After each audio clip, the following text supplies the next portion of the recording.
Welcome to Priya Physios podcast, where we empower physios to create an impact and step into leadership roles. On the occasion of International Women's Day, I am pleased to be announcing that we have a guest, Dr. Snehal Dharmayat, who is a trailblazer in physiotherapy, leadership, and community services. Let's dive into her inspiring journey of leadership. Thank you so much for honoring this request and coming on my podcast. My pleasure, Priya. Thank you for inviting me and giving me an opportunity to share my journey with others so that it can help them in some small way. Thank you so much, ma'am. Thank you. With over 2 decades of experience in physiotherapy and academia, Dr. Snehal Dharmayat, ma'am, has played a pivotal role in shaping physiotherapy education, community outreach, and leadership development. As a former associate professor and head of community physiotherapy department, she pioneered initiatives like India's first ever mobile physiotherapy clinic. Her passion for empowerment, curriculum development, and leadership training has left a lasting impact on students and the profession. Aren't we honored to have Snehal ma'am with us today sharing her journey? Now, introducing ma'am, let's go through your journey. I've given like a very short introduction about you, which doesn't make justice to what you have achieved in your career. So, just looking at your journey and the bold transitions that you've made, you started off as a pediatric physiotherapist and then you Yeah. transitioned into community physiotherapy. So, what motivated you to make this shift? And what was going on in your mind when you decided that this is the right time to move from pediatrics to community? I graduated from Rajiv Gandhi University in the subject of pediatrics in 2004. So that's like almost, 20 years now since I finished my post-graduation. I was quite happy where I was working because it was like my, nice cocoon comfort zone because I was there with the people that I have grown up with, literally. The entire department, all my colleagues also. We were all seniors and juniors during our undergrad and postgrad days. So it was like a nice homely environment, all of us together growing. But then I think there comes a time in everybody's journey where, you start reflecting on what is happening in your life, where you are exactly in your career, where do you want to see yourself. And certain things also do happen that, when you don't feel acknowledged enough for the kind of work that you're putting in, it is always anything goes wrong, you are blamed. But if you do anything good, that there's nobody to say, say it, yeah, you did well. So that kind of gets you at a time. And especially, I think when you come into your 30s a little later, then it starts hitting you that where am I going in my life, in my career? I need to see myself somewhere in a better position or at a higher position. So those were the things that actually triggered the shift from pediatrics. I mean, it was going on for quite some time. And I was also the National Service Scheme NSS program officer or for our institute in from 2015 to 19. So that got me involved in community work. It is like a one-on-one community work, interacting with the students in the community, everything. So that was one other trigger which, made me think that why not take this as a full responsibility and not just do it only as a part of this tenure. So that was when the shift happened from pediatrics to community. And NSS, I think, played a big role in my life for me to shift from pediatrics to community. But yeah, it was not easy. Definitely not easy because going out of your comfort zone is never, never easy. I mean, I was second guessing myself throughout, whether I'm doing the right thing, whether I'm killing my career or I'm making my career brighter. So that was there. Yeah. It was a difficult transition, but yeah, I did have people with me who supported my transition, my family, and there were a few colleagues also who were, quite supportive. Like there were a lot of people who definitely criticized, like, made a mockery saying that now why do you want to shift? You're going to ruin yourself. You were there already in that position. You would have become HOD there, say maybe 2 or 3 years down the line. Why do you want to shift? There is nothing in that department there because the kind of state that the department was when I took over, it was a sorry state. So people were like, why do you want to go there from an established department to something that is, figuratively non-existent? So I said, no, let me see what I can do because I felt I was capable enough to, take things to a different level. and the transition happened. There were people in the management also who were supportive for whatever was their motive. But yeah, it did happen. It was a wonderful transition. It's not been an easy journey, but yes, I am happy that I was able to take that step to go out of my comfort zone, which helped me grow. Thank you, ma'am. Thank you so much. So, very beautifully, you said that they were supporters. Okay. So, all the viewers here, there will be supporters when you're trying to transition. But don't forget and don't shy away from the criticism that you're going to face. Like ma'am rightly said, there were some critics throughout the journey. And one thing to remember, leave a place better than you found it. Okay. And that's exactly what ma'am felt when she was doing her transition. She just felt, let me go in here and let me make some difference. And that's exactly what has shaped ma'am and her career. Now that she's independent, she's owning her private clinic, and she feels that she's under control of what she did there has impacted her personally and professionally both. Thank you for sharing Very that. true. Yes. Very true. Like you said, we need to be ready to support ourselves first. If we don't have supporters outside, you are your own best support and the strongest support that you will have. So don't try to, second guess yourself too much. It is a natural tendency for anybody to second guess themselves. Like, I mean, especially us women, because we are brought up to always listen to other people, not speak our own mind or do what comes to our minds. So that is always there. But then if you listen to yourself, if you are your biggest supporter, think that you are going to do some change or think that you're going to do some good. Whatever you do is going to be good. So that change definitely happens. And somewhere, even if you don't realize it at that point of time, you will definitely make an impact in somebody's life and that will come back to you. Hmm. Like it does right even now, when even after, it's been 2 years since I resigned from my job and started my own private practice, but there are still some students, ex-students who were there at the time when I was leaving, who were doing their third year, final year, or post-graduation. They still do get in touch with me whenever they feel stuck somewhere, you know even though I may not have interacted very well with them, like, because I was just leaving and they were coming into the final year and all that, but still they know that I'm there to help.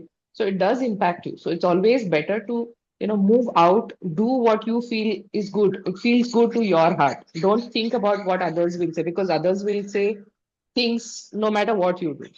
So that is always going to be there. Yes, ma'am, definitely. That's true.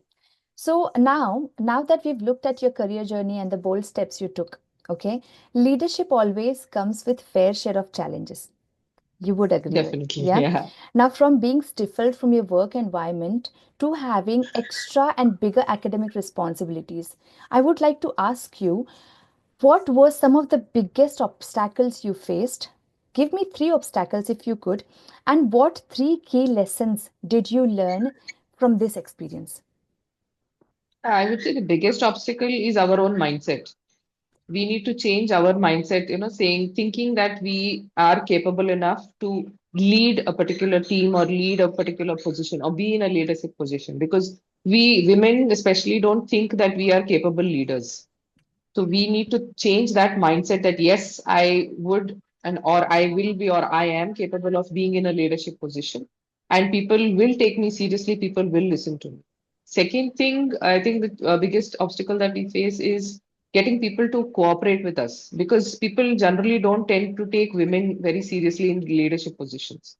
They try to make fun of you or just brush you off. If it's a male giving the same work distribution, people just take it quietly. But when it comes to a woman, they will try to bargain with you and they will try to, make fun of it or belittle it. So you need to be strong, you need to be assertive, yet polite in a way that people know that you mean business and you will not tolerate any kind of nonsense. That doesn't come very easy with women in leadership because by nature we are very soft spoken or soft hearted people. So if there are tendencies that you can be taken for a jolly ride, people will just pull the curtain in front of your eyes and you would not realize what happened also.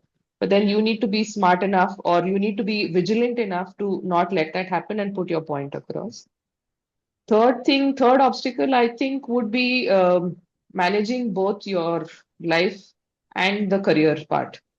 That is the hardest, the most difficult part, getting the balance there. And it's easier said than done. So you need to have your support system in place, be it at work or in the home, that you have your support system, that you need to be ready to delegate. Most of the times what happens is we are not ready to delegate. We want to do everything by ourselves. I still have that tendency of, trying to do everything by myself. It doesn't come naturally for us to delegate work.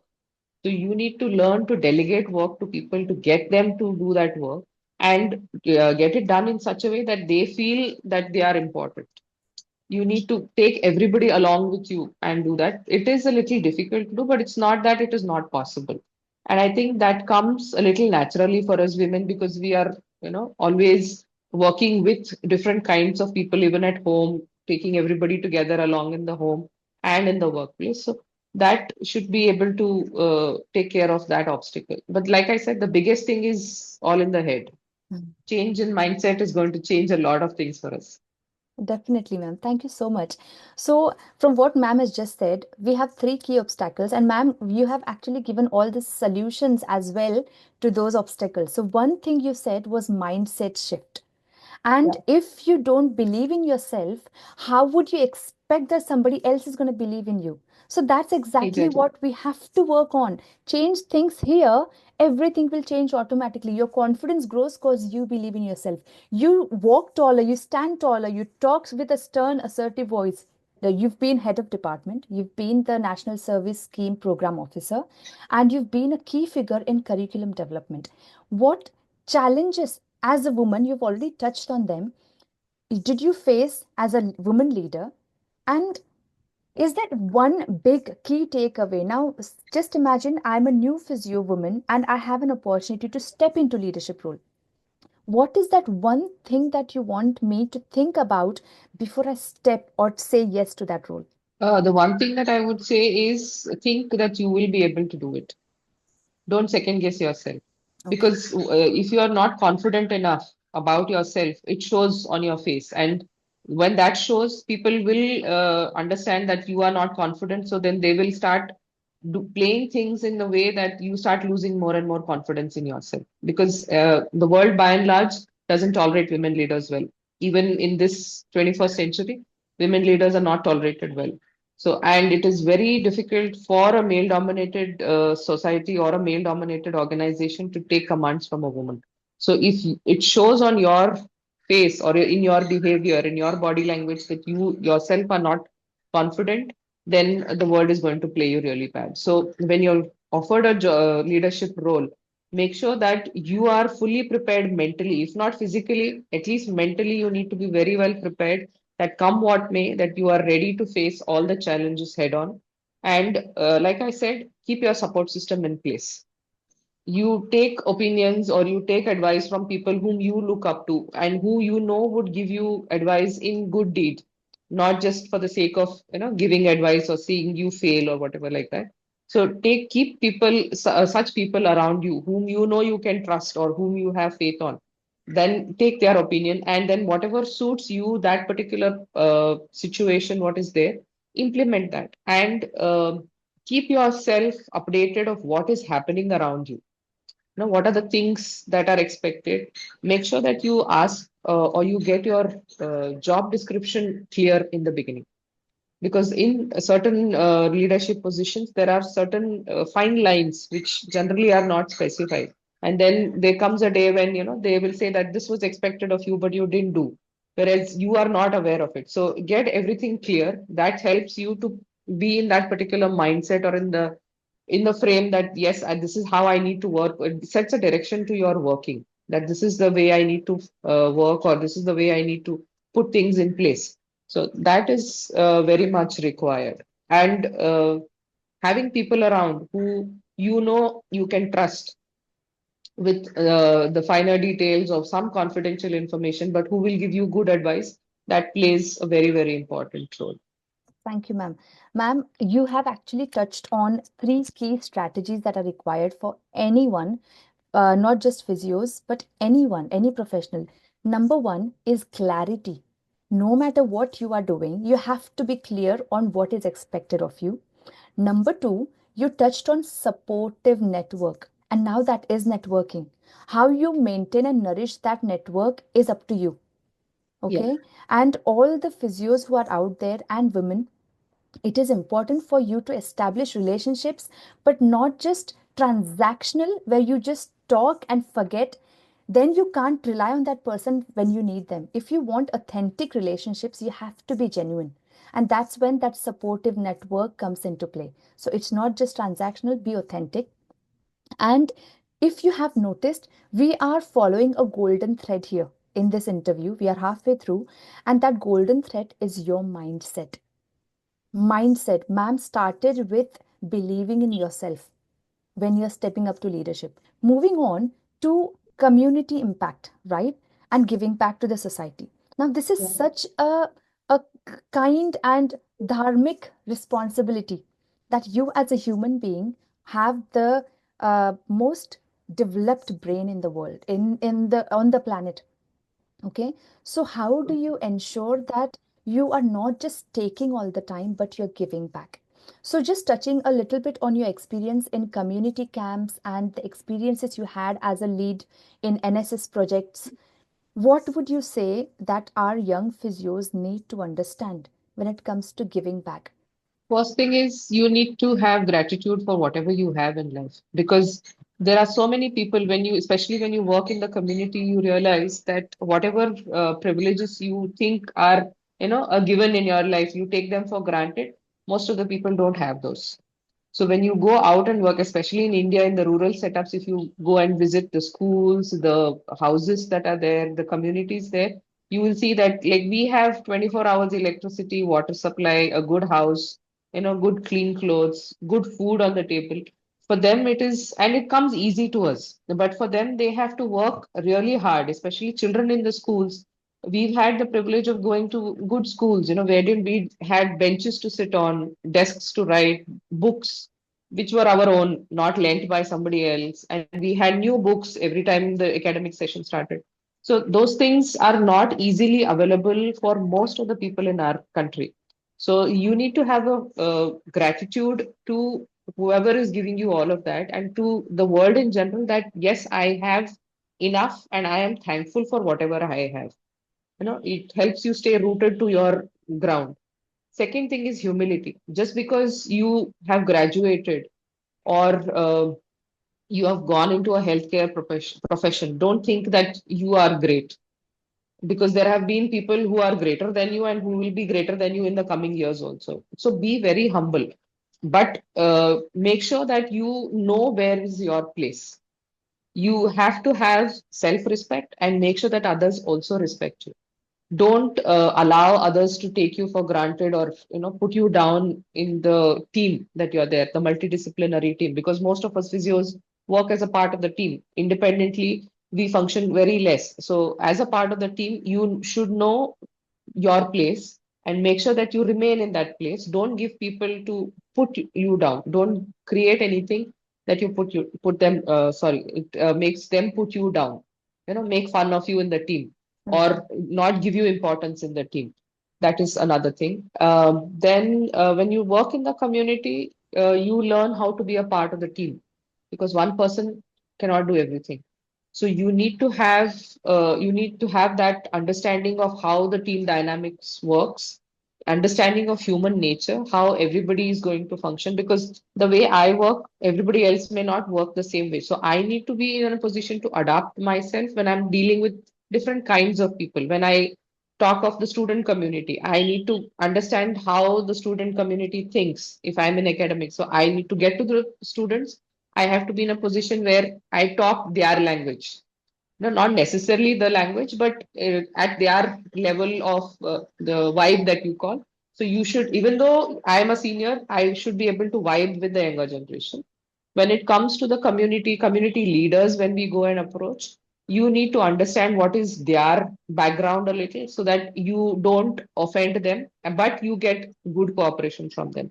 So you doing homework whenever you are in the community or as a part of a team or in working in the community goes a long way in helping you understand how things work and then do that. And giving back to the community, we are blessed to be in the healthcare profession. So we have the skills to help people ease their pain. And I think that is the greatest blessing that all of us as physios have, or anybody who's there in the healthcare system. We are there to elevate people's misery and suffering. So I think we should be grateful, we should be humble, and we should do it with all our heart. Don't expect anything in return, because the kind of students that I see nowadays, they are more into what this is going to fetch me in terms of monetary benefits. Nobody looks at the bigger picture, that how is this going to help me as a person, or how am I going to make a change in the community with my service. If I am not paid well, then I will not work. Nobody is ready to work for free also nowadays. Whereas when we started our careers, the kind of remuneration that we got was very low, but we never thought of it that way, because we had that zeal to work. We wanted to learn, we wanted to give back to the society whatever we got from the society. So that zeal I see coming down a little. That kind of thought process needs to be instilled in the coming generations. So the feeling of gratitude, humility, and giving back to the society, that kind of thought process needs to come in the society, in the students nowadays. Thank you, ma'am. Thank you. Beautifully said. Because I think universe rewards those who show that humility, show that gratitude. The more gratitude you show, the more things are coming your way. If you want True. those blessings, you have to show up. You have to show up in a way that universe is going to treat you later. So it's karma. It comes back no matter what you do. Thank you, Very ma'am. true. Thanks for that enlightening answer.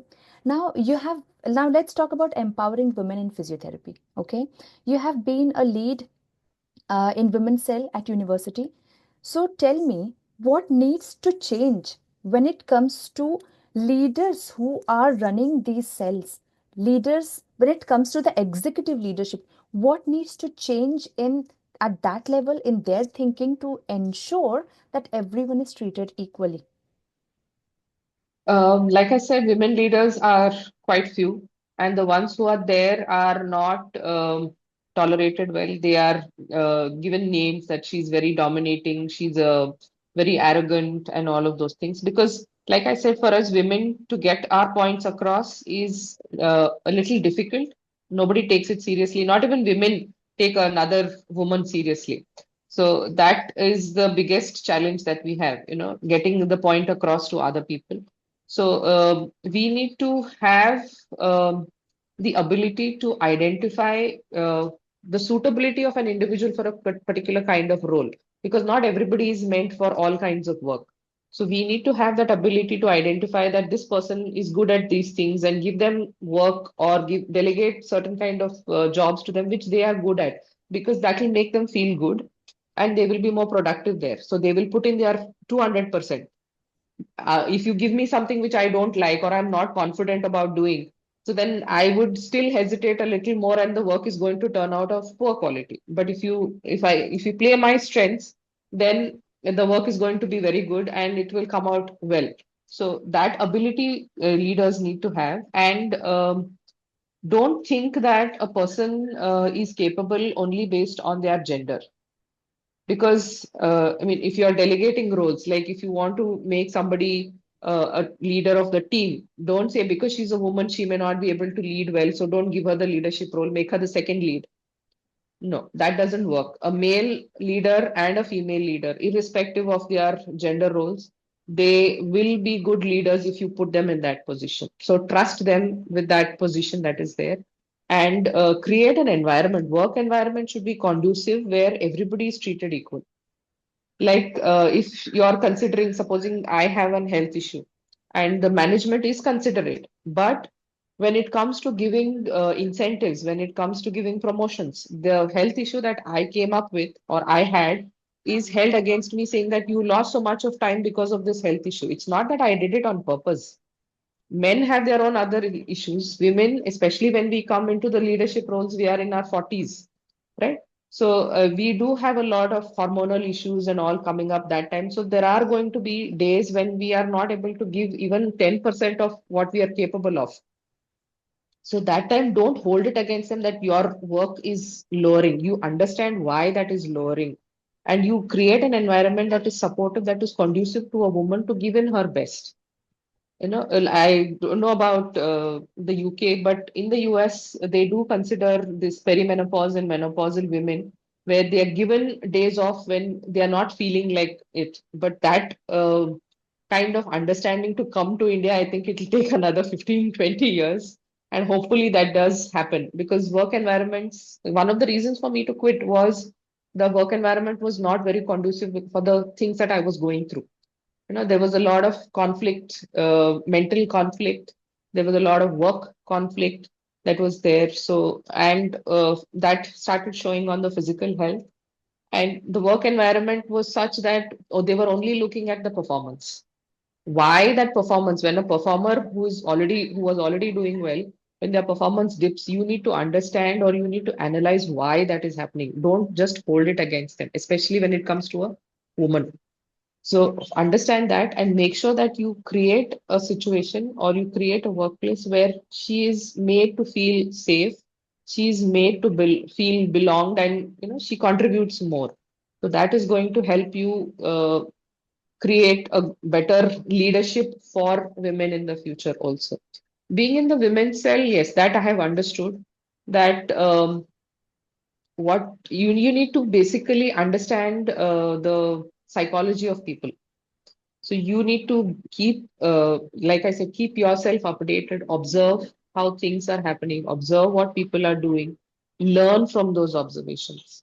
So every day, every minute is a learning for us. So if the more you try and absorb things from other people, it is instead of like, having a formal mentorship program or sort of, I don't think, I mean, if it is there in place, it's very good. But if it is not there, you can see other people working, see leaders, and imbibe those good qualities in them which you identify.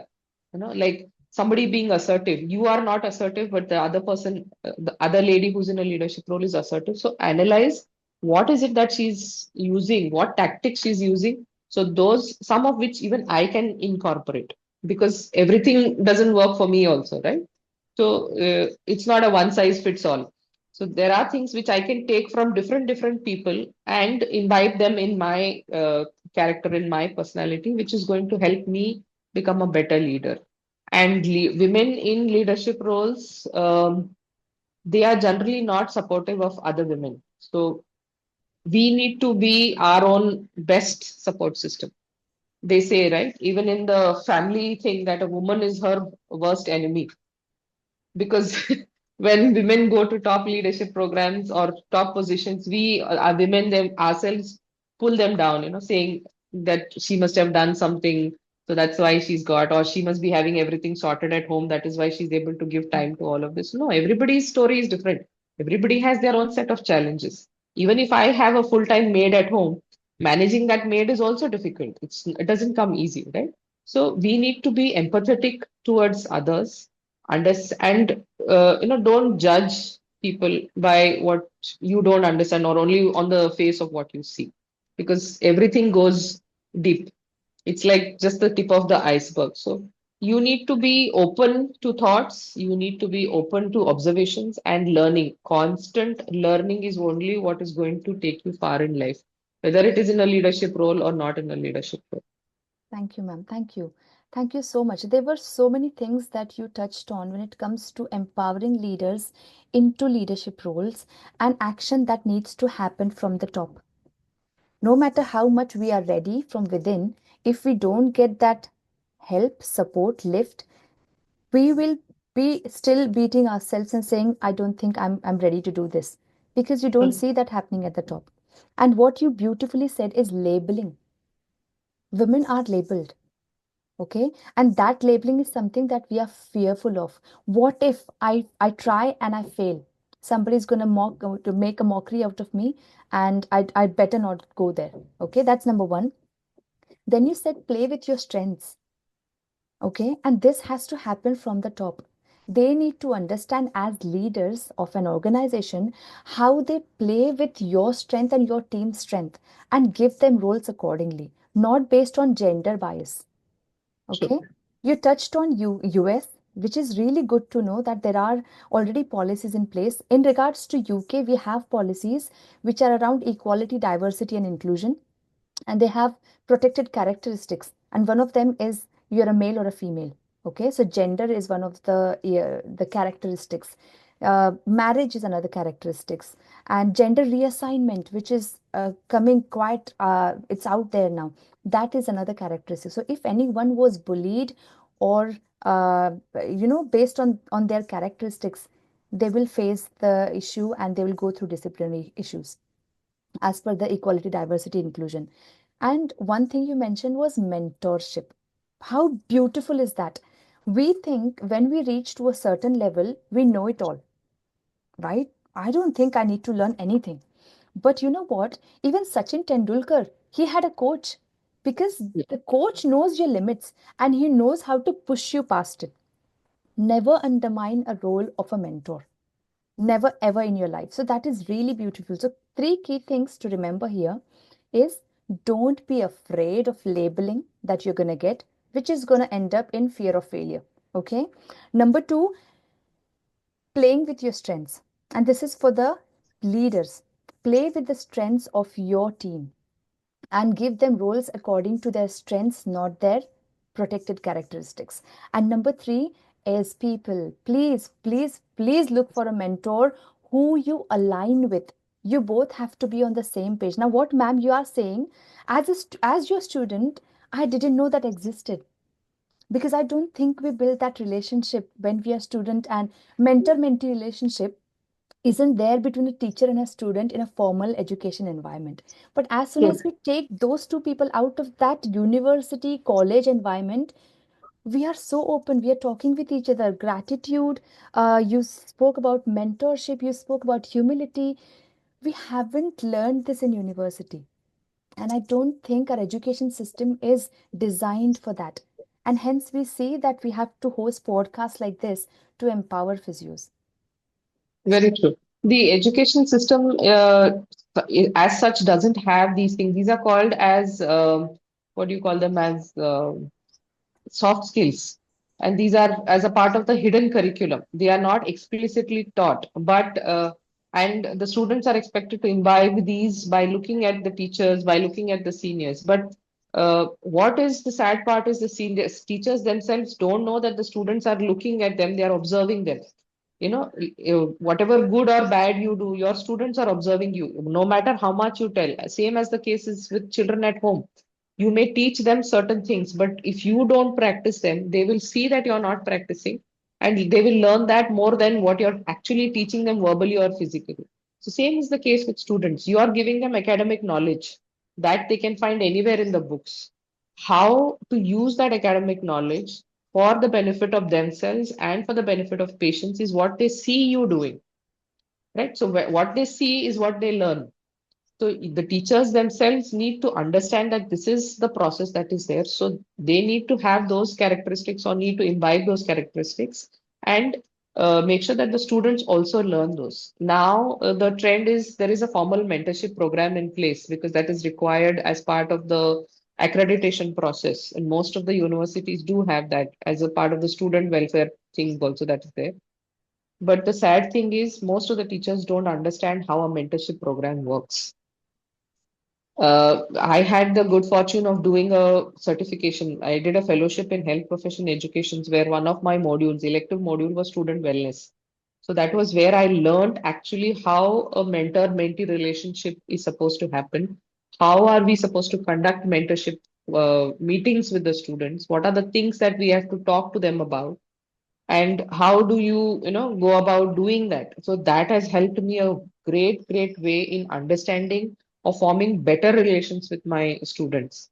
There need not be a formal mentor, like I said. You can, or even if one mentor is assigned to you, a faculty member is assigned as a mentor to you, it need not always be the same person that you go to for any kind of distress or in whatever queries or whatever kind of interaction that you want to do. It can be any staff member, whomever you feel you are comfortable with or whom you know you can trust with certain kind of issues. And a mentor-mentee relationship is even between the faculty. Somebody who's a new joinee, it doesn't know how your organization works. So they also need to have mentors, but the organizations sadly don't understand that concept here in India. So there is no mentor for a new joinee. They are assigned, they are assumed to know everything about that organization and dump work on them, which generally doesn't work like that. So there has to be hand holding even in academics, even in job positions.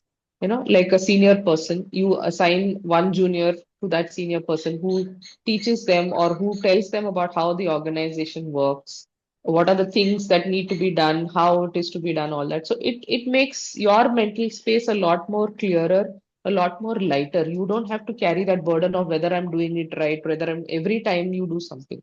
Right. So that mentorship is definitely required, and identify people in your circle or in the world whom you feel, they have achieved something that you wish to achieve, and learn whatever is their characteristics. See what out of those characteristics, see what works for you in your situation, in your upbringing, and implement those. That is how you grow. There is nobody who's going to sit and tell you ABCD that this is how things are going to happen, like most of the places, because one thing is nobody has that kind of time nor the inclination to do it most of the times. It shouldn't be like a complaint session where the mentee comes and goes on complaining these are the things that are bad. No, that doesn't happen that Yes, thank you, ma'am. Thank you so much. And I think by what you're saying in regards to network and mentor-mentee relationship, it's important to know that you are the reflection of top five people that you spend time with. And spending time need not be physical. Spending time need not be telephone calls. Spending time is you learn about that person by reading their books, by watching their podcasts, by watching YouTube videos or any programs that they have out there. So that is how you spend time with your mentor and you're learning from them. hidden curriculum. Hidden curriculum. I think that's a very good point because I was always wondering we are changing so much. Why don't they include leadership skills, communication skills, organization skills, so that people see them and once they see them, they apply them. And they know that, okay, I have to do this as well as a part of my master's degree. But here in the UK, even for your bachelor's curriculum, you have these skills written down, proper bold, and they have competencies in that, that they have to show that leadership skill. They have to, and they're marked against that. So when it comes to applying for jobs, physios are so good, like the local physios, that they just write about them, talk about them forever. When it comes to overseas qualified physios, because not every other country has it written down, they just think, oh my God, what have they written? I don't have these skills. I don't know what this means. The students need to be made aware of that. These are the things that are considered as leadership. These are the things that are considered as networking.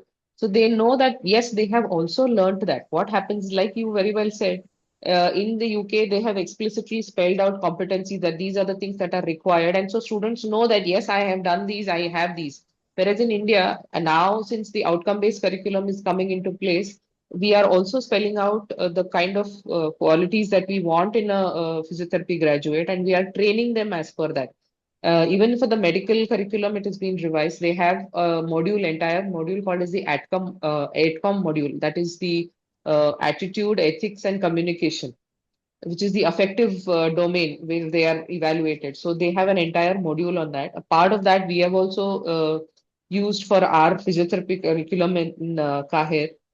It's not so explicitly spelled out, but it is part of the subtle things that are there. So the students are trained as per that, and they have competencies spelled out there against which they are evaluated.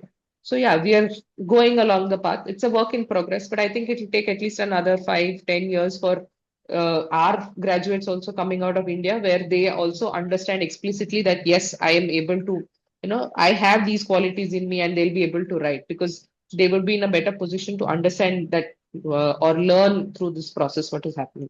Thank you, ma'am. Earlier graduates didn't have that because it was not considered as a part of the actual curriculum. Nobody taught them, nobody, and I think it basically, like they say, you are what you consume, whether it is food or whether it is information or whatever it is. So learn or follow such pages where which are going to be good for your career, which are going to be good for your mental health, for your soul.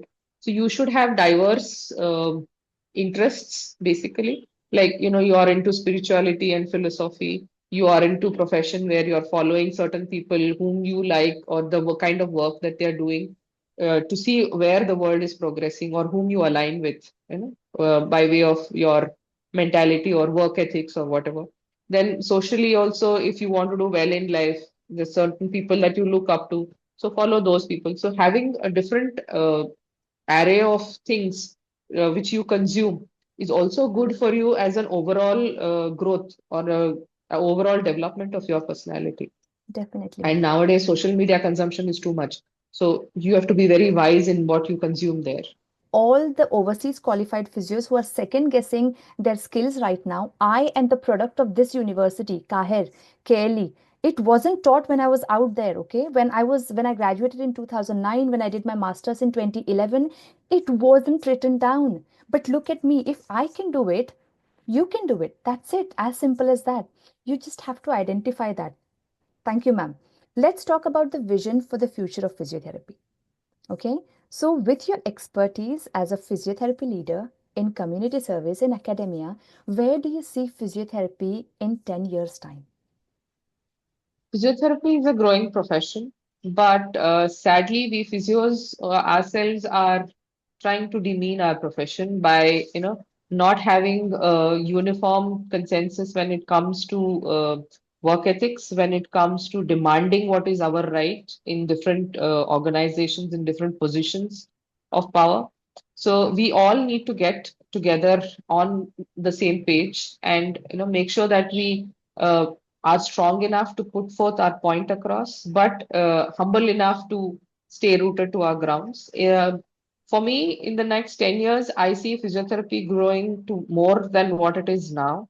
From the time that we were undergrads, that is like way 30 years back, so from there to now, what I have seen is from somebody who was just following orders of the orthopedician or the surgeon to people consulting the physios as the first contact and considering them as decision makers when it comes to the treatment option for patients. I think, yeah, we've come a long way, and slowly we would be leading the multidisciplinary teams, is what I see as the future of physiotherapy. So we will be leaders in our own right in different positions, whether it is in academics or in the clinics. In academics, yes, we are coming on par with the Western universities when it comes to the kind of curriculum that we have, the latest things that are going on in the world, teaching our students not just old techniques, but the newer things that are there, and also delivering them in a way that is conducive for the students to understand. Like I said, the outcome-based curriculum is more to do with the teaching methodologies than just delivering the content that is there. So they are being taught in different methods, which would help them to, work abroad if they so wish. And I hope that more and more Indian physios stay in the country and not go outside, because we see a lot of brain drain happening when it comes to physios. So I wish to see a lot more opportunities for physios in the coming years in terms of academics and clinics, where they are able to, each one of us is able to contribute in our own right, and each one of us has a place of our own. Now it is like getting to be a cutthroat competition.